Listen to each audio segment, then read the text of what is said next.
2025 അതായത് ഈ ഒരു കൊല്ലം മെയ്യില് നമ്മളെല്ലാവരും പാനിക് ആക്കിക്കൊണ്ട് വന്ന ഒരു ന്യൂസ് അല്ലെങ്കിൽ ആ ഒരു അനൗൺസ്മെന്റ് ആയിരുന്നു. മൈക്രോസോഫ്റ്റ് അവരുടെ 6000-ഓളം വരുന്ന എംപ്ലോയീസിനെ പിരിച്ചുവിടാൻ പോവുകയാണെന്നുള്ളത്. അപ്പോ മീഡിയ ഇത് നമ്മുടെ മുന്നിലേക്ക് അവതരിപ്പിച്ച ഒരു രീതി ഡെഫിനറ്റ് ആയിട്ട് നമ്മളെ പാനിക് ആക്കും. അതിപ്പോ നിങ്ങൾ ഇന്റർനാഷണൽ മീഡിയാസിലേക്കും അല്ലെങ്കിൽ അവരുടെ ന്യൂസ് പേപ്പറിന്റെ റെഫറൻസിലേക്കും ഒന്നും പോകണ്ട. നമ്മുടെ 2-3 മലയാളം പത്രങ്ങള് ആ ഒരു സമയത്ത് വന്ന മലയാളം പത്രങ്ങളുടെ ഹെഡ്ലൈൻസ് നിങ്ങൾ ജസ്റ്റ് ഒന്ന് നോക്കിയാൽ മതി. അവര് പറഞ്ഞു വെച്ച് നോക്കുവാണെങ്കിൽ നമ്മളെ പോലെയുള്ള ഡെവലപ്പേഴ്സിന് അല്ലെങ്കിൽ എഞ്ചിനീയേഴ്സിന് നാളെ ജോബ് ഒന്നും ഉണ്ടാവില്ല. നമ്മുടെ ടെക് ഇൻഡസ്ട്രീന്റെ തന്നെ എൻഡാണ്. AI കംപ്ലീറ്റ് ആയിട്ട് നമ്മളെ റീപ്ലേസ് ചെയ്യാൻ പോവുകയാണ്. അതിപ്പം എന്റെ ഒരു ചാനലിലാണെങ്കിലും എനിക്ക് എന്റെ ഒരു ചെറിയ ചാനലാണെങ്കിലും കുറെ ക്വസ്റ്റ്യൻസ് ഇതിനെ റിലേറ്റ് ചെയ്തിട്ട് വന്നിട്ടുണ്ട് കേട്ടോ.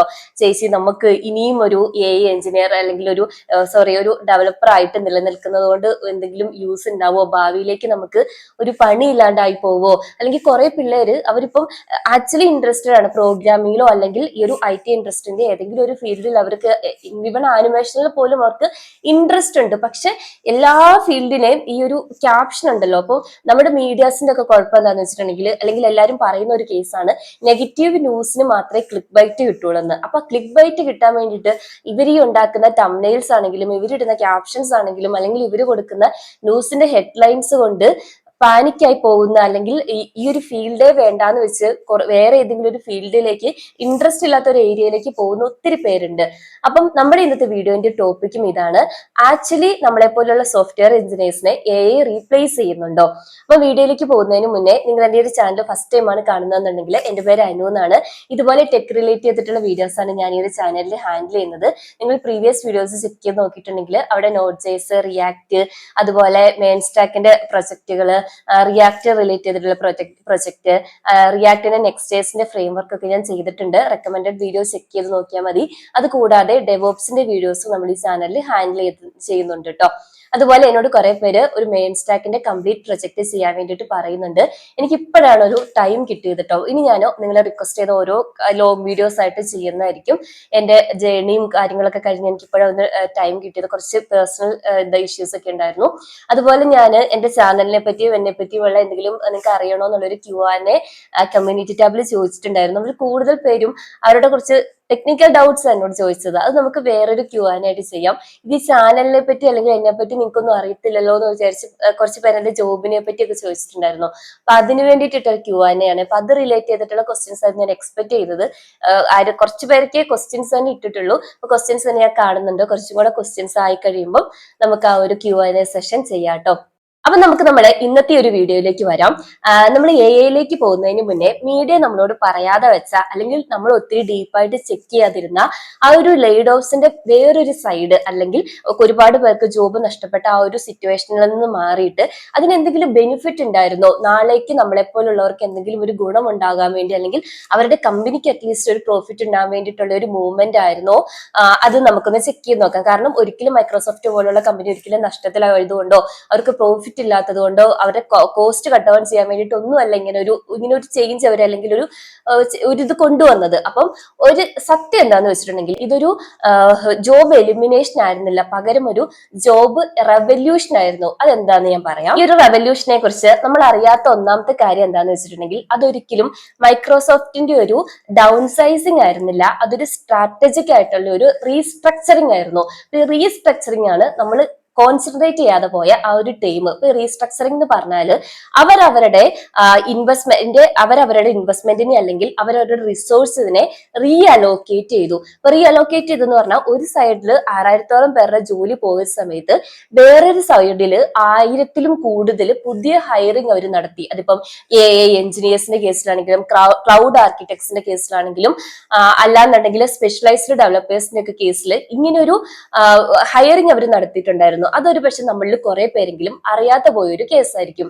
മൈക്രോസോഫ്റ്റിന് തന്നെ ഒരു കണക്കനുസരിച്ചിട്ട് റിയാലിറ്റി എന്താന്ന് വെച്ചിട്ടുണ്ടെങ്കിൽ അവരുടെ ഓവർ ഇയേഴ്സ് ഒരു 8% ഗ്രോത്ത് ആണ് അവരുടെ ആ ഒരു ടോട്ടൽ ഹെഡ് കൗണ്ടിൽ അല്ലെങ്കിൽ ഒരു ടോട്ടൽ എംപ്ലോയി കൗണ്ടിൽ വന്നത്.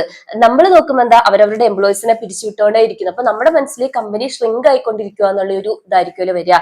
ആക്ച്വലി ഒരു 8% ഗ്രോത്ത് ഇവരുടെ ഒരു ടോട്ടൽ ഹെഡ് കൗണ്ടിൽ വന്നിട്ടുണ്ട്. അവിടെ ആക്ച്വലി എന്താ നടന്നതെന്ന് വെച്ചിട്ടുണ്ടെങ്കിൽ എഞ്ചിനീയേഴ്സ് വേരിയസിന്റെ എലിമിനേഷൻ അല്ല, അവരവരുടെ ഇൻവെസ്റ്റ്മെന്റിനെ ഏറ്റവും സ്മാർട്ടായിട്ട് ഏറ്റവും ഇന്റലിജന്റ് ആയിട്ട് അവരുടെ ഒരു ലെഗസി പ്രോഡക്ട്സിൽ നിന്ന് AI-യിലേക്കും ക്ലൗഡ് സർവീസസിലേക്കും ഷിഫ്റ്റ് ചെയ്തു.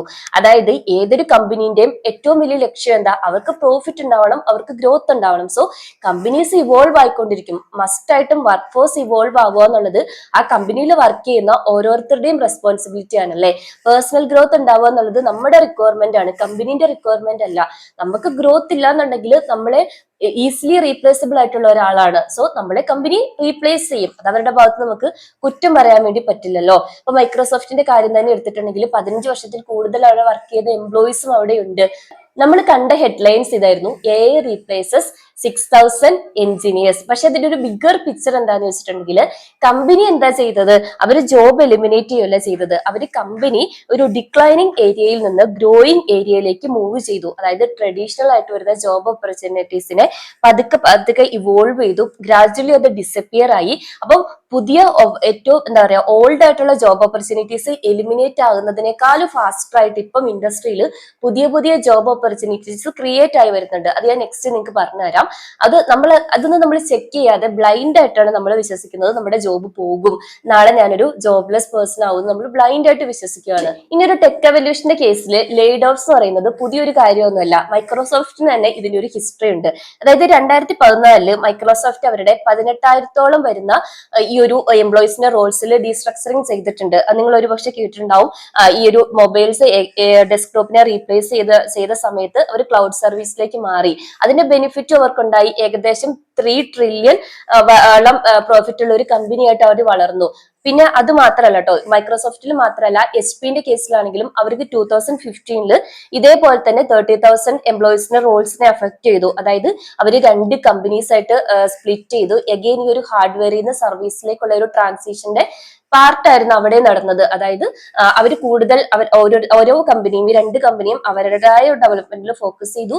ഡെഫിനറ്റ് ആയിട്ടും പ്രോഫിറ്റ് ഉണ്ടായി. നിങ്ങൾ റെഫർ ചെയ്ത് നോക്കിയാൽ മതി. ഇതേപോലെ തന്നെയാണ് ഇന്റലിലും 2016 അവരും ഈ പറഞ്ഞ പോലെ 12,000 ഓളം വരുന്ന എംപ്ലോയീസിന്റെ ജോബ്സിനെ റീസ്ട്രക്ചറിങ് ചെയ്തിട്ടുണ്ട്. അപ്പൊ ഇതിന്റെ ഒരു കോമൺ പാറ്റേൺ നമ്മൾ ചെക്ക് ചെയ്തിട്ടുണ്ടെങ്കിൽ കാണാൻ പറ്റുന്നത്, കമ്പനീസ് അവരുടെ ആ ഒരു മാർക്കറ്റ്, ഗ്രോയിങ് മാർക്കറ്റിനെ ഐഡന്റിഫൈ ചെയ്തിട്ട് അവർക്ക് ഒരു മാർക്കറ്റിൽ കോമ്പീറ്റ് ചെയ്ത് നിൽക്കണം എന്നുണ്ടെങ്കിൽ അവർക്ക് റീസ്ട്രക്ചറിങ് ചെയ്തേ പറ്റുള്ളൂ. സോ അവർ പുതിയ ടാലന്റ്സിനെ ഹയർ ചെയ്യും. അപ്പൊ എക്സിസ്റ്റിംഗ് ടാലന്റ്സ് അപ്പൊ ട്രാൻസിഷൻ അല്ലെങ്കിൽ ഒരു ഗ്രോത്തിന് തയ്യാറായിരിക്കണം. അങ്ങനെയാകുമ്പോൾ അവർക്ക് പുതിയതിനെ ഹയർ ചെയ്യേണ്ട, എക്സിസ്റ്റിംഗ് ടാലന്റ്സിനെ തന്നെ റീസ്ട്രക്ചറിങ് ചെയ്ത് പുതിയ പുതിയ റോൾസിലേക്ക് മൂവ് ചെയ്താൽ മതിയല്ലോ. സോ നിങ്ങൾ മനസ്സിലാക്കേണ്ട ഒരു കാര്യം, ഇൻഡസ്ട്രി കൂടുതൽ സ്ട്രോങ്ങും ഇന്നോവേറ്റീവ് ആയിക്കൊണ്ടിരിക്കുകയാണ്. അപ്പൊ നമ്മൾ ആ ഒരു ഇന്നോവേറ്റീവ് ആയിരിക്കുന്ന ആ ഒരു പാത്തിൽ നമ്മൾ കൂടെ ഗ്രോ ചെയ്യുക എന്നുള്ളതാണ് നമുക്ക് ചെയ്യാൻ വേണ്ടി പറ്റുന്നത്. ഇനി തിരിച്ച് നമ്മൾ AI-യിലേക്ക് വരുവാണെങ്കിൽ, AI ഒരിക്കലും നിങ്ങളുടെ ജോബിനെ റീപ്ലേസ് ചെയ്യുന്നില്ല. കമ്പനിക്ക് സ്റ്റിൽ ഏറ്റവും ക്യാപ്പബിൾ ആയിട്ടുള്ള എഞ്ചിനീയേഴ്സിനെ ആവശ്യമാണ്. അതെന്താണെന്ന് വെച്ചിട്ടുണ്ടെങ്കിൽ, ജസ്റ്റ് ഒരു കോഡ് എഴുതുന്ന ഒരു എഞ്ചിനീയറിനെ ഡെഫിനറ്റ് ആയിട്ടും റീപ്ലേസ് ചെയ്യും. അതാണ് മാർക്ക് സുക്കർബർഗിന്റെ ആ ഒരു ഫേമസ് കോട്ട് ഉണ്ടല്ലോ, ഞാൻ ഇനി നെക്സ്റ്റ് വരുന്ന സമയത്ത് മെറ്റ മിഡിൽ ടയർ ഡെവലപ്പേഴ്സിനെ അല്ലെങ്കിൽ എഞ്ചിനീയേഴ്സിനെ റീപ്ലേസ് ചെയ്യുമെന്ന് പറഞ്ഞു. ഉടനെ ഈ മിഡിൽ ടയർ എന്നുള്ള വേർഡ് അങ്ങോട്ട് എടുത്ത് മാറ്റിയിട്ട് എഞ്ചിനീയേഴ്സിനെ റീപ്ലേസ് ചെയ്യുമെന്ന് ഫേസ്ബുക്കിന്റെ ആ ഒരു CEO പറഞ്ഞു എന്നുള്ളതാക്കി. ആക്ച്വലി മിഡിൽ ടയർ കൊണ്ട് അദ്ദേഹം ഉദ്ദേശിച്ചത് എന്താണെന്ന് വെച്ചിട്ടുണ്ടെങ്കിൽ, ഈ റിപ്പീറ്റീവ് ആയിട്ടുള്ള ബോയിലർ പ്ലേറ്റ് കോഡിന്റെ ഹാൻഡിൽ ചെയ്യുന്ന എഞ്ചിനീയേഴ്സിനെ ഇനി അവർക്ക് ആവശ്യമില്ല. അത് നമുക്ക് AI യൂസ് ചെയ്തിട്ട് ഒരു ഓട്ടോമാറ്റിക് സ്റ്റാൻഡേർഡ് കോഡായിട്ട് റീപ്ലേസ് ചെയ്യാവുന്നതായിരുന്നു. പക്ഷെ അദ്ദേഹം തന്നെ അദ്ദേഹത്തിന്റെ അടുത്തടുത്ത മെറ്റ ഇവന്റ്സിലൊക്കെ പറഞ്ഞിട്ടുണ്ട്, ഏറ്റവും ബെസ്റ്റ് ടൈം, അത് ഗിറ്റ്ഹബിന്റെ കോഡ് മറ്റേ സത്യാനാടെല്ലാം പറഞ്ഞിട്ടുണ്ടല്ലോ, നമുക്ക് എഞ്ചിനീയേഴ്സിനെ സംബന്ധിച്ചിടത്തോളം അവരുടെ ഏറ്റവും ബെസ്റ്റ് ടൈം കൂടിയാണ് അവർ പോയിക്കൊണ്ടിരിക്കുന്നത്. AI അവരുടെ ജോബിനെ എലിമിനേറ്റ് ചെയ്യുകയല്ല, അവരുടെ ക്യാപ്പബിലിറ്റി മൾട്ടിപ്പിൾ ആക്കുകയാണ് ചെയ്യുന്നത്. അതായത് നമുക്ക് തന്നെ നമ്മുടെ റിയൽ ലൈഫിൽ എക്സ്പീരിയൻസ് ഉണ്ടല്ലോ. ഇപ്പം ഏതെങ്കിലും ഒരു സ്റ്റക്കായി വരുന്ന സമയത്ത് നമുക്ക് തന്നെ ഇപ്പൊ നമ്മുടെ ജോബിന്റെ ഒരു ഭാഗമായി ChatGPT-യിലോ ക്ലോഡ് AI-യിലോ ജെമിനയിലോ ഏതെങ്കിലും ഒരു AI മോഡലിൽ LLM-ൽ പോയിട്ട് നമ്മൾ ക്വസ്റ്റ്യൻ പേസ്റ്റ് ചെയ്തിട്ട് നമ്മൾ ചോദിക്കാറുണ്ട്. അവിടെ വൈബ് കോഡിംഗ് എന്ന് പറഞ്ഞൊരു ടേം വരുന്നുണ്ട്. അത് ഞാൻ അടുത്തത് പറയാം, അത് നിങ്ങൾ കേൾക്കുക. ഇപ്പൊ ഞാൻ പറഞ്ഞു എന്താണെന്ന് വെച്ചിട്ടുണ്ടെങ്കിൽ, കമ്പനീസിന് ജസ്റ്റ് കോഡ് എഴുതുക എഴുതുന്ന ഒരു എംപ്ലോയിനെ അല്ല ആവശ്യം. അവർക്ക് ആവശ്യം റിയൽ എഞ്ചിനീയേഴ്സിനെയാണ്. അപ്പൊ ഒരു റിയൽ എഞ്ചിനീയേഴ്സ് എന്ന് പറഞ്ഞിട്ടുണ്ടെങ്കിൽ ഏറ്റവും ക്ലിയർ ആയിട്ട് തിങ്ക് ചെയ്യാൻ പറ്റുന്നവരായിരിക്കണം. അവർക്ക് ക്ലീൻ ആയിട്ടുള്ള മെയിൻറ്റനബിൾ ആയിട്ടുള്ള കോഡ് എഴുതാൻ പറ്റുന്നവരായിരിക്കണം. നമ്മൾ ഓൾറെഡി ക്ലീൻ കോഡിനെ പറ്റി ഡിസ്കസ് ചെയ്തിട്ടുണ്ടല്ലോ. എന്താന്ന് വെച്ചാൽ നാളെ എന്തെങ്കിലും ഒരു റിക്വയർമെന്റ് ചേഞ്ച് വരിക, ഒരു ചേഞ്ചസ് വന്നാൽ ആ ഒരു ചേഞ്ച് ഈസിലി ഇന്റഗ്രേറ്റ് ചെയ്യാൻ പറ്റുന്ന പോലെയുള്ള മെയിൻറ്റനബിൾ കോഡ് ആയിരിക്കണം നിങ്ങൾ എഴുതി വെക്കുന്നത്. അത് മാത്രമല്ല ടോപ്പ് സിസ്റ്റം ഡിസൈനിങ്ങിനെ പറ്റി ഒരു ഡീപ് നോളജ് ഉണ്ടായിരിക്കണം. ഏറ്റവും ഇമ്പോർട്ടന്റ് ആയിട്ട് പറഞ്ഞിട്ടുണ്ടെങ്കിൽ ഏറ്റവും ബെസ്റ്റ് ആയിട്ട് പ്രോബ്ലം സോൾവ് ചെയ്യാനും ക്രിട്ടിക്കൽ ഡിസിഷൻ എടുക്കാനും പറ്റുന്ന ഒരു എഞ്ചിനീയർ ആവണം. അപ്പൊ ജസ്റ്റ് ഒരു കോഡറിൽ നിന്ന്, അത് ഞാൻ ഓൾറെഡി പ്രീവിയസ് വീഡിയോയിൽ പറഞ്ഞിട്ടുണ്ട്, നിങ്ങൾക്ക് ഒരു ഷിഫ്റ്റ് ഉണ്ടാവുമെന്ന് എപ്പോഴെപ്പോഴും പറഞ്ഞിട്ടുണ്ടെങ്കിൽ നിങ്ങൾക്ക് ബോറടിക്കും. അതുകൊണ്ട് ഞാൻ ഡിസ്ക്രിപ്ഷൻ ബോക്സ് ഒന്ന് ചെക്ക് ചെയ്ത് നോക്കിയാൽ മതി കേട്ടോ. നമ്മുടെ ഒരു തിങ്കിങ് ഇതൊന്ന് മാറ്റുക. അപ്പം AI ഡെഫിനറ്റ് ആയിട്ടും ഈ ഒരു സോഫ്റ്റ്വെയർ ഡെവലപ്മെന്റിൽ പുതിയൊരു ചാപ്റ്റർ ക്രിയേറ്റ് ചെയ്തിട്ടുണ്ട്. അവർ ഇപ്പൊ ഡേ ബൈ ഡേ നമുക്ക് ഇമാജിൻ ചെയ്യാൻ പോലും പറ്റാത്ത ടൂൾസും എൻഹാൻസ്മെന്റും പ്ലാറ്റ്ഫോംസും ഒക്കെ അവർ കൊണ്ടുവരുന്നുണ്ട്. പക്ഷെ അവിടെയൊക്കെ പ്രോബ്ലംസ് ഉണ്ട്. ആ ചാലഞ്ചസ് ഒക്കെ സോൾവ് ചെയ്യണമെങ്കിൽ തോട്ട്ഫുൾ ആയിട്ടുള്ള ക്യാപ്പബിൾ ആയിട്ടുള്ള ഒരു എഞ്ചിനീയറിന്റെ ആവശ്യമുണ്ട്. ഇനിയും നിങ്ങൾ പാനിക് ആണെന്നുണ്ടെങ്കിൽ AIക്ക് ചെയ്യാൻ പറ്റാത്ത അല്ലെങ്കിൽ നമ്മൾ എത്രത്തോളം ഇമ്പോർട്ടന്റ് ആണെന്ന് കാണിക്കുന്ന 2-3 എക്സാമ്പിൾ ഞാൻ പറയാം. ഒന്ന് സിസ്റ്റം തിങ്കിങ് ആണ്. അതായത് ഇപ്പൊ കോംപ്ലക്സ് ആയിട്ടുള്ള ഒരു സിസ്റ്റം എടുക്കുക. അതൊരിക്കലും AIക്ക് എന്താ പറയുക സ്വന്തമായിട്ട് ഒരു ഹ്യൂമന്റെ ഹെൽപ്പ് ഇല്ലാതെ ഡിസൈൻ ചെയ്യാൻ പറ്റില്ല, എസ്പെഷ്യലി ഡിസ്ട്രിബ്യൂട്ടഡ് സിസ്റ്റം. അതുപോലെ നിങ്ങളുടെ സിസ്റ്റത്തിൽ കോംപ്ലക്സ് ആയിട്ടുള്ള എന്തെങ്കിലും ഇന്റഗ്രേഷൻ കൊണ്ടുവരണമെങ്കിലോ ഒരു സിസ്റ്റം സ്കെയിലിംഗിലേക്കൊക്കെ വരുമ്പം ഒരിക്കലും നമുക്ക് AIനെ ഡിപ്പെൻഡ് ചെയ്യാൻ പറ്റില്ല. അത് ടെക്നിക്കൽ നോളജ് ഉള്ള ഹൈലി എക്സ്പീരിയൻസ്ഡ് ആയിട്ടുള്ള ക്യാപ്പബിൾ ആയിട്ടുള്ള കുറച്ച് എഞ്ചിനീയേഴ്സിനെ കൊണ്ട് മാത്രം പറ്റുന്നതാണ്. ഇപ്പൊ ഒരു ചെറിയ സ്റ്റാർട്ടപ്പ് തുടങ്ങുമ്പോൾ ചിലപ്പം നിങ്ങൾക്ക് നിങ്ങളുടെ AI നോളജ് അല്ലെങ്കിൽ AIനെ ഡിപ്പെൻഡ് ചെയ്തിട്ട് കുറച്ച് എംപ്ലോയീസിനെ വെച്ചിട്ട് പറ്റുമായിരിക്കും. പക്ഷെ ഇത് കസ്റ്റമേഴ്സ് കൂടി വരുന്നു, നിങ്ങളുടെ കമ്പനീന്റെ ഒരു ബിഗ് സ്കെയിലിലേക്കൊക്കെ പോകുമ്പോൾ ഒരിക്കലും നമുക്ക് ഒരു നല്ല നോളജ് ഉള്ള ടെക്നിക്കലി നല്ല ഇൻഡെപ്ത് നോളജ് ഉള്ള ഒരു എഞ്ചിനീയേഴ്സിന്റെ ഹെൽപ്പ് ഇല്ലാതെ മുന്നോട്ട് പോകാൻ വേണ്ടി പറ്റില്ല. ഇനി വേറൊരു എക്സാമ്പിൾ പറയുവാണെങ്കിൽ പ്രോബ്ലം സോൾവിംഗ് സ്കില്ലാണ്. ഞാൻ പ്രീവിയസ് വീഡിയോയിൽ പറഞ്ഞ പോലെ ഹൈ പ്രോബ്ലം സോൾവിംഗ് സ്കില്ലുള്ളവർക്ക് എപ്പോഴും നിലനിൽപ്പുണ്ടാവും. നമ്മൾ AI മോഡൽസിന്റെ കേസിൽ പറഞ്ഞ അവരൊരു large amount of data base ചെയ്തിട്ടാണ് AIനെ ട്രെയിൻ ചെയ്യുന്നത്. അതിനെ ബേസ് ചെയ്തിട്ട് ഒരു സൊല്യൂഷൻ തരാനേ ഈ പറഞ്ഞ AIക്ക് പറ്റുള്ളൂ. ഒരു പുതിയ നമ്മുടെ റിയൽ വേൾഡ് പ്രോബ്ലംസ് എടുത്തു നോക്ക്, അതെപ്പോഴും യുണീക്ക് ആയിരിക്കും, അതുപോലെ കോംപ്ലക്സും ആയിരിക്കും, മെസ്സി ആയിട്ടുള്ള പ്രോബ്ലംസ് ആയിരിക്കും വരുന്നത്. അപ്പൊ ഈ ഒരു കോംപ്ലക്സ് പ്രോബ്ലംസിനെ ബ്രേക്ക് ഡൗൺ ചെയ്ത് ഏറ്റവും എലഗന്റ് ആയിട്ടുള്ള സൊല്യൂഷൻ ക്രിയേറ്റ് ചെയ്യണമെങ്കിൽ ഇൻസൈറ്റ് ആയിട്ടുള്ള ഒരു എഞ്ചിനീയറിനെ കൂടിയേ തീരൂ. ഇനി ഫൈനലി ബിസിനസ് അണ്ടർസ്റ്റാൻഡിങ്, അതായത് നിങ്ങളുടെ ആക്ച്വൽ ബിസിനസ് റിക്വയർമെന്റിനെ അതിനെ എക്സാക്ട് ടെക്നിക്കൽ ഇതിലേക്ക് ട്രാൻസ്ലേറ്റ് ചെയ്യണമെന്നുണ്ടെങ്കിൽ ഒരു എഞ്ചിനീയറിന്റെ ഹെൽപ്പ് ഇല്ലാതെ ഒരിക്കലും ഒരു AIനെ കൊണ്ട് മാത്രം ചെയ്യാൻ പറ്റുന്ന കാര്യമല്ല. അപ്പൊ ഒരു റിയാലിറ്റി ചെക്ക് നിങ്ങൾ നടത്തി നോക്കുക. നിങ്ങൾ ജസ്റ്റ് ഒരു ഗിറ്റ്ഹബിന്റെ ഒരു ലാസ്റ്റ് റിപ്പോർട്ട് ഒന്ന് എടുത്തു നോക്കുക. അവർ പറയുന്നത് 2020 70 മില്യൺ ഡെവലപ്പേഴ്സ് ആണ് വേൾഡ് വൈഡ് ഉണ്ടായിരുന്നതെങ്കിൽ ഇപ്പം 100 മില്യൺ ഡെവലപ്പേഴ്സിലേക്ക് അത് വളർന്നു. അതായത് ഈ ഒരു എഞ്ചിനീയേഴ്സിന്റെ റിക്വയർമെന്റ് മുന്നത്തേക്കാളും കൂടിക്കൂടി വരുവാണ്. 2030 ഒക്കെ ആകുമ്പോഴത്തേക്കും ഈ ഒരു സോഫ്റ്റ്വെയർ ഡെവലപ്മെന്റ് ജോബ് ഏകദേശം 20% ഗ്രോത്ത് വരുമെന്നാണ് പറഞ്ഞിരുന്നത്. അത് ഇപ്പൊ തന്നെ ആനുവലി ഒരു 40% ഗ്രോത്ത് ഉണ്ട് ഈ AIന്റെയും മെഷീൻ ലേണിംഗിന്റെ ഒക്കെ റോളില്. അപ്പൊ ഇതൊക്കെയാണ് ആക്ച്വൽ റിയാലിറ്റി. നമ്മുടെ ജോബ് ഓപ്പർച്യൂണിറ്റീസ് പുതിയ ലെവലിലേക്ക് വളർന്നുകൊണ്ടിരിക്കുകയാണ്. അത് മനസ്സിലാക്കാൻ പറ്റാത്തതാണ് നമ്മുടെ ഒന്നാമത്തെ ഇഷ്യൂ. ഈ പറഞ്ഞ ഫാക്ട്സിനൊക്കെ നിങ്ങളൊരു കാര്യം മനസ്സിലാക്കേണ്ടത് എന്താണെന്ന് വെച്ചിട്ടുണ്ടെങ്കിൽ AI നമ്മുടെ എക്സിസ്റ്റിംഗ് ജോബ്സിനെ എലിമിനേറ്റ് ചെയ്യുന്നുണ്ടെന്ന് നിങ്ങൾ പറഞ്ഞു. ചില ജോബ്സിന് ട്രഡീഷണൽ ജോബ്സിനെ അവർ മാറ്റുന്നുണ്ട്. പക്ഷെ അവർ പുതിയ ജോബ് ഓപ്പർച്യൂണിറ്റീസ് ക്രിയേറ്റ് ചെയ്ത് വരുന്നുണ്ട്.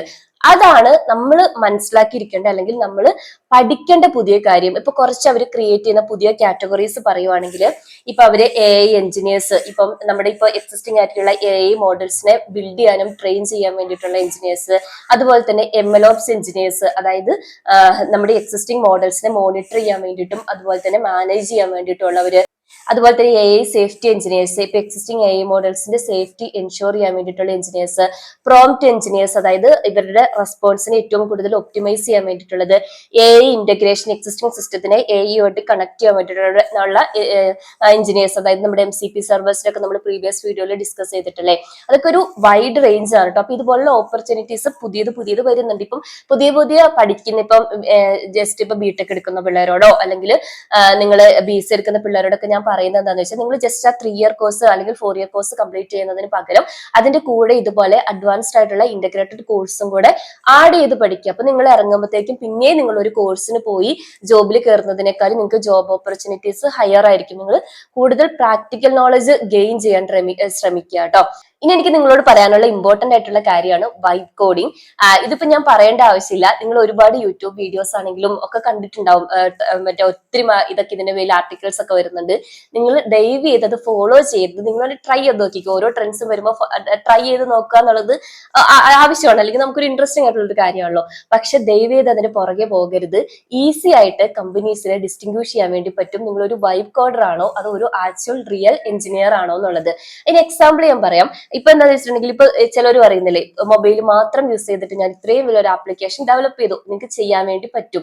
പക്ഷെ അവിടെയൊക്കെ വരുന്ന ഇഷ്യൂ എന്താന്ന് വെച്ചാൽ നിങ്ങൾക്ക് ഇതിനകത്ത് ഒരു ബിഹൈൻഡ് വുഡിൽ എന്താ നടക്കുന്നതെന്ന് നിങ്ങൾക്ക് അറിയില്ല. നാളെ ഒരു സിസ്റ്റം നമ്മൾ സ്വന്തം ഡെവലപ്പ് ചെയ്യേണ്ടി വരുമ്പോൾ അല്ലെങ്കിൽ ഈ AI തന്ന ഒരു സിസ്റ്റം ഡീബഗ് ചെയ്യണമെന്നുണ്ടെങ്കിൽ അവരെന്താ തന്നേന്ന് നമുക്ക് മനസ്സിലാവണ്ടേ. സോ നിങ്ങൾക്ക് സോളിഡ് ആയിട്ട് ഫണ്ടമെന്റൽ നോളജ് വേണം, ഡാറ്റാ സ്ട്രക്ചറിനെ കുറിച്ചൊരു നോളജ് വേണം, സിസ്റ്റം ഡിസൈനും ഡിസൈൻ പാറ്റേൺസും അറിഞ്ഞിരിക്കണം, സ്ട്രോങ് ആയിട്ട് നിങ്ങൾക്ക് ഒരു ഡീബഗ് ചെയ്യാൻ വേണ്ടി പറ്റണം നിങ്ങളുടെ സിസ്റ്റം.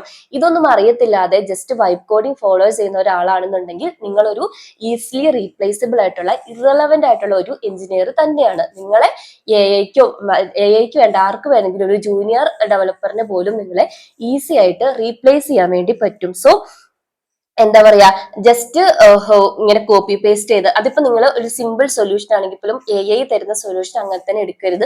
ഒന്ന് ഒരു 2-3 AI പ്ലാറ്റ്ഫോമിൽ ഇതേ ക്വസ്റ്റ്യൻ തന്നെ നിങ്ങൾ ഇട്ട് നോക്കുക, നിങ്ങൾ എവിടെയെങ്കിലും സ്റ്റക്ക് ആവുന്ന സമയത്ത്. എന്നിട്ട് ഓരോരുത്തരും തന്ന സൊല്യൂഷൻ അനലൈസ് ചെയ്തിട്ട് ബെസ്റ്റ് വൺ പിക്ക് ചെയ്യണം. പിക്ക് ചെയ്യുന്ന മാത്രമല്ല അവരെന്താ അതിൽ തന്നിരിക്കുന്നത്, അവർ അപ്ലൈ ചെയ്തിരിക്കുന്ന സൊല്യൂഷൻ എന്താണ്, അതിൽ പുതിയ യൂസ് ചെയ്തിരിക്കുന്ന ടൂൾ എന്താണ്, പുതിയ സ്ട്രാറ്റജി എന്താണ് അവർ ഇംപ്ലിമെന്റ് ചെയ്തിരിക്കുന്നത്, അതോ നമ്മുടെ എക്സിസ്റ്റിംഗ് സിസ്റ്റത്തിലേക്ക് അത് കൊണ്ടുവരുന്ന സമയത്ത് എക്സിസ്റ്റിംഗ് സിസ്റ്റത്തിനെ ബ്രേക്ക് ചെയ്യാൻ നമ്മൾ ഫോളോ ചെയ്യുന്ന ഒരു സെറ്റ് ഓഫ് പാറ്റേൺസ് ഉണ്ടാവുമല്ലോ, അതിനെ ബ്രേക്ക് ചെയ്യാനുള്ള ചാൻസ് ഉണ്ടോ എന്നൊക്കെ അനലൈസ് ചെയ്തതിന് ശേഷം മാത്രം ഏത് AI ടൂള് LLM മോഡൽ തരുന്ന സൊല്യൂഷനിലേക്കും നിങ്ങൾ പോകുക. കമ്പനീസ് ഒരിക്കലും നിങ്ങളൊരു വൈബ് കോഡർ ആണോ എന്ന് ബേസ് ചെയ്തിട്ട് നിങ്ങൾക്ക് പേ ചെയ്യില്ല. നിങ്ങളുടെ ആ ഒരു നോളജിലെയും സ്കില്ലിനെയും തന്നെയാണ് ഇപ്പോഴും അവർ ഹയർ ചെയ്യുമ്പോൾ നോക്കുന്നത്. നിങ്ങൾ എത്രത്തോളം ക്യാപ്പബിൾ ആണോ, ഞാൻ നേരത്തെ പറഞ്ഞ പോലെ നിങ്ങൾക്ക് എത്രത്തോളം സോളിഡ് ആയിട്ടുള്ള പ്രോബ്ലം സോൾവിങ് സ്കില്ലും ടെക്നിക്കൽ നോളജും ഉണ്ടോ അത് തന്നെയാണ് നിങ്ങൾ ഇപ്പൊ ഹയർ ചെയ്യാനും ചാൻസ്. അതേപോലെ ഇപ്പൊ പണ്ടത്തെ കേസിൽ ഒരു 80s-ലും 90s-ലൊക്കെ നമ്മൾ നോക്കുവാണെങ്കിൽ നമ്മൾ പണ്ടൊരു വീഡിയോയിൽ പറഞ്ഞിട്ടുണ്ടായിരുന്നു, നമ്മളിങ്ങനെ സ്പ്ലിറ്റ് ചെയ്തിട്ട് ഒരു ഭാഗത്ത് ബാക്ക് എൻഡ് എഞ്ചിനീയേഴ്സ്, ഒരു ഭാഗത്ത് API വർക്ക് ചെയ്യുന്നവരോ, വേറൊരു ഭാഗത്ത് ഫ്രണ്ട് എൻഡ് ഡെവലപ്പേഴ്സ് വർക്ക് ചെയ്യും. ഇപ്പൊ അങ്ങനെയല്ലല്ലോ, ഇപ്പൊ നമ്മളൊരു ഫുൾ സ്റ്റാക്ക് ഡെവലപ്പേഴ്സ് അല്ലേ എല്ലാവരും. ഇപ്പൊ എല്ലാവർക്കും ഒരു front and back end API സാധനങ്ങളൊക്കെ അറിയായിരിക്കും. അതിന്റെ കൂടെ തന്നെ നിങ്ങൾക്ക് ഫ്രെയിം വർക്സിനെ പറ്റിയാണെങ്കിലും അതുപോലെ തന്നെ മൾട്ടിപ്പിൾ പ്രോഗ്രാമിംഗ് ലാംഗ്വേജ്, ഇപ്പൊ പൈത്തൺ ഒക്കെ ആണെങ്കിലും നല്ല ട്രെൻഡിങ്ങിലായ, ഒന്ന് സിമ്പിൾ ആണ്, രണ്ടാമതിന്റെ എഫിഷ്യൻസി, അതുപോലെ ഗോലാങ്, ഇതുപോലെ ഏതെങ്കിലും ഒരു ബാക്ക് എൻഡിൽ തന്നെ 2 പ്രോഗ്രാമിംഗ് ലാംഗ്വേജിൽ ഇൻഡെപ്ത് ആയിട്ടുള്ള നോളജ് ഉണ്ടായിരിക്കണം. അതൊക്കെ മസ്റ്റ് ആണെന്നല്ല ഞാൻ പറയുന്നത്, നമ്മൾ അടുത്തടുത്ത ലെവലിലേക്ക് പോകാൻ ഇതൊക്കെ നമുക്ക് ആവശ്യമാണ്. അതുപോലെ തന്നെ ഡെവോപ്സിന്റെ കോൺസെപ്റ്റ് ഡെവലപ്പേഴ്സ് ആണെങ്കിലും അറിഞ്ഞിരിക്കുക. ഗിറ്റൊക്കെ നമുക്ക് ഓൾറെഡി അറിയായിരിക്കും, ഗിറ്റും ഗിറ്റ് ഹബ് കമാൻഡ്സും കാര്യങ്ങളൊക്കെ. അതുകൂടാതെ CI/CD പൈപ്പ്ലൈൻസ് ഇതൊക്കെ നമ്മളെ പ്രൊജക്ട് ചെയ്യും. ഇപ്പൊ നാളേക്ക് ഒരു ഇൻക്രിമെന്റ് വന്നാലും വേറൊരു കമ്പനിയിൽ പോയാലും നമ്മുടെ റെസ്യൂം ഐസൊലേറ്റ് ചെയ്ത് അവർ കൂടുതൽ അവരൊരു അട്രാക്ട് ചെയ്യാൻ ഇതൊക്കെ ഒരു റീസൺ ആണ്. ഒരു ജസ്റ്റ് കോഡിങ് മാത്രമല്ല, ഇവർക്കിപ്പം ബിഹൈൻഡിൽ എന്താ നടക്കുന്നതെന്ന് ഇവർക്ക് അറിയാം. അതുപോലെ തന്നെ ഇപ്പൊ APIs, സെക്യൂരിറ്റീസ്, എന്തൊക്കെ ഇത് മാത്രമല്ല, നാളെ ഇതിലും കൂടുതൽ ടെക്നോളജി വരാം. എല്ലാം ഒന്നും പഠിച്ച് എല്ലാം കൂടെ തലയിൽ കയറ്റി അങ്ങ് കൺഫ്യൂഷൻ ആക്കി ഇതാക്കാനല്ല ഞാൻ പറയുന്നത്. നിങ്ങൾക്ക് ഒരു സോളിഡ് നോളജ് ഉണ്ടാവണം. ഇപ്പൊ ഇൻഡസ്ട്രിയിൽ എന്താ നടക്കുന്നതെന്ന് അറ്റ്ലീസ്റ്റ് നിങ്ങൾക്ക് അറിയണം. അതുപോലെ നമ്മുടെ ആ ഒരു കമ്പനിയിൽ വർക്ക് ചെയ്യുമ്പോൾ നിങ്ങൾ നിങ്ങളുടെ ഒരു ജോബ് മാത്രമല്ല നോക്കേണ്ടത്, നമ്മുടെ സീനിയേഴ്സ് അവരെന്തൊക്കെ ചെയ്യുന്നു, അവർ ആ ലെവലിലേക്ക് എത്താൻ അവർ എന്തോരം എഫേർട്ട് ഇട്ടിട്ടുണ്ട്, നമ്മളെ കമ്പയർ ചെയ്യുന്ന സമയത്ത് അവർക്ക് എന്തോരം നോളജ് ഉണ്ട്. അതുപോലെ അവർക്ക് അറിയാവുന്ന ഇപ്പോ നമ്മളെക്കാളും കുറച്ച് ടൂൾസ് അവർക്ക് കൂടുതൽ അറിയായിരിക്കും, നമ്മളെക്കാളും കൂടുതൽ ഒപ്റ്റിമൈസേഷൻ അവർ നമ്മളെക്കാളും പ്രോ ആയിരിക്കും. ഇപ്പൊ നമ്മളൊരു 10 മിനിറ്റിൽ കൊടുക്കുന്ന സൊല്യൂഷൻ അവർക്ക് 1 മിനിറ്റ് കൊണ്ട് ജനറേറ്റ് ചെയ്യാൻ വേണ്ടി പറ്റും. അവർ ജനറേറ്റ് ചെയ്യുന്ന സൊല്യൂഷൻ ഒരു 10 മിനിറ്റ് എടുത്താൽ നമ്മൾ ജനറേറ്റ് ചെയ്യുന്നത് ചിലപ്പോൾ 1 മണിക്കൂർ കൊണ്ടായിരിക്കും വർക്ക് ചെയ്യുന്നത്. ഈ ഒപ്റ്റിമൈസേഷനും ടൂൾസും ഒക്കെ അവരെ നോക്കി പഠിക്കുക. അവരെ മാത്രമല്ല, നിങ്ങൾക്ക് എത്രത്തോളം റെഫർ ചെയ്യാൻ വേണ്ടി പറ്റുമോ അത്രത്തോളം നിങ്ങൾ ഗ്രോ ചെയ്യുക കേട്ടോ. സോ നിങ്ങൾ ഒരിക്കലും ഈ ഒരു സോഷ്യൽ മീഡിയയിൽ വരുന്ന ഈ ഒരു ഇപ്പൊ ഞാൻ ഇന്നലെയും കൂടെ കണ്ടിട്ടുണ്ടായിരുന്നു, നമ്മളെയൊക്കെ വിട്ടിട്ട് ഇപ്പൊ എഞ്ചിനീയേഴ്സിനെയൊക്കെ വിട്ടിട്ട് ഇപ്പം യൂട്യൂബേഴ്സിന് പോലും നിലനിൽപ്പില്ല എന്ന് പറഞ്ഞു തുടങ്ങി. അതൊക്കെ അവിടെ എന്തായാലും പൊക്കോട്ടെ, നമ്മളിടുന്ന എഫോർട്ട് അല്ലേ, ഇട്ടോട്ടെ എന്ന് വിചാരിക്കില്ല. നെഗറ്റീവ് ന്യൂസിന് ഇത്രത്തോളം അട്രാക്ഷൻ ഉണ്ട്, അല്ലെങ്കിൽ ഇത്രത്തോളം ക്ലിക്ക് ബൈറ്റ്സ് കിട്ടും എന്നുള്ള ഒരു കാരണം കൊണ്ട് എന്തിനാ ഇത്രയും ദ്രോഹിക്കുന്നതെന്ന് അറിയില്ല. എന്നാൽ നിങ്ങൾ അതൊന്നും കാര്യമാക്കണ്ട. നിങ്ങൾ മാക്സിമം നോളജ് ഗെയിൻ ചെയ്യുക, നിങ്ങൾ മാക്സിമം റെലവന്റ് ആയിട്ടിരിക്കുക, ഇറീപ്ലേസിബിൾ ആയിട്ടിരിക്കുക. അതിന് ഒരേ ഒരു വഴിയേ ഉള്ളൂ, നിങ്ങൾ റെഫർ ചെയ്യുക, ചെയ്തു നോക്കുക, പ്രാക്ടിക്കൽ നോളജ് ഇൻക്രീസ് ചെയ്യുക, പുതിയ പുതിയ ടൂൾസിലേക്ക് ഇൻവെസ്റ്റ് ചെയ്യുക. ചിലതൊക്കെ ഇപ്പം AWS ഒക്കെ കോഴ്സ് പഠിക്കുന്നത് ബെറ്റർ ആണ്. എസ്പെഷ്യലി ഇപ്പൊ ക്ലൗഡ് പ്ലാറ്റ്ഫോമിനൊക്കെ ഇത്രത്തോളം ഇമ്പോർട്ടൻസ് ഉള്ള സമയത്ത് ഏതെങ്കിലും ഒരു ക്ലൗഡ് പ്ലാറ്റ്ഫോമിൽ നിങ്ങൾ എക്സ്പീരിയൻസ് ഉണ്ടായിരിക്കും. ഞാനും പ്ലാൻ ചെയ്യുന്നുണ്ട് AWS ഒരു കോഴ്സ്. നമ്മൾ ഗോയിന്റെ ഞാൻ നെക്സ്റ്റ് വരാൻ പോകുന്നത് ഗോലാഗിന്റെ ഒരു പ്രൊജക്ട് നമ്മൾ ചെയ്യുന്നുണ്ട്, മെയിൻ സ്റ്റാക്കിന്റെ ഒരു പ്രൊജക്ട് നമ്മൾ ചെയ്യുന്നുണ്ട്, അതുപോലെ നമ്മുടെ Q&A ചെയ്യണം എന്നാ വിചാരിക്കുന്നത്. അത് കഴിഞ്ഞിട്ട് നെക്സ്റ്റ് ഒരു പ്രൊജക്ട്, അത് കംപ്ലീറ്റ് പ്രൊജക്ട് ചെയ്യണം. ഇതൊക്കെയാട്ടോ എന്റെ അടുത്തടുത്ത പ്ലാന്. അപ്പൊ നമുക്ക് അത് കഴിഞ്ഞിട്ട് AWS ഡെവോപ്സിന്റെ ഒക്കെ പുതിയ പുതിയ കോൺസെപ്റ്റ് ഒക്കെ പഠിക്കാം. അപ്പൊ ഈ പറയുന്ന വൈബ് കോഡേഴ്സിന്റെയും മീഡിയാസിന്റെയും ഒന്നും കയ്യിലല്ല ഫീച്ചർ ഇരിക്കുന്നത്. ഏറ്റവും കൂടുതൽ ബിൽഡ് ചെയ്യുന്ന അല്ലെങ്കിൽ ഷോപ്പ് ചെയ്യുന്ന ഡെവലപ്പ് ചെയ്യുന്ന എഞ്ചിനീയേഴ്സിന്റെ കയ്യിൽ തന്നെയാണ് നിങ്ങളുടെ ഫീച്ചർ, അല്ലെങ്കിൽ നിങ്ങളാണെന്നുണ്ടെങ്കിൽ അവിടെയാണ് നിങ്ങൾ കോൺസെൻട്രേറ്റ് ചെയ്യേണ്ടത്. സോ ഇന്നത്തെ വീഡിയോ ഇത്രയേ ഉള്ളൂ. നിങ്ങൾക്ക് യൂസ്ഫുൾ ആണെങ്കിൽ ലൈക്ക് ചെയ്യുക, സബ്സ്ക്രൈബ് ചെയ്ത് സപ്പോർട്ട് ചെയ്യുക. Thank you.